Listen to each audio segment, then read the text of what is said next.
কালীগঞ্জ উপজেলার সম্মানিত কর্মকর্তা সদস্য মাহমুদুর রহমান ভাইকে সম্মানিত উপস্থিতি এই পর্যায়ে সংক্ষিপ্ত কথা নিয়ে আসার জন্য অনুরোধ করছি।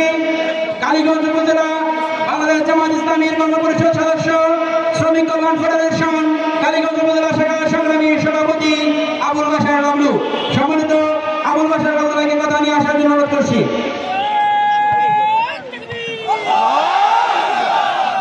প্রিয় কালীগঞ্জবাসী, আসসালামু আলাইকুম। সনাতন ধর্মাবলম্বী ভাইদের প্রতি আমার আন্তরিক ধন্যবাদ। নতুন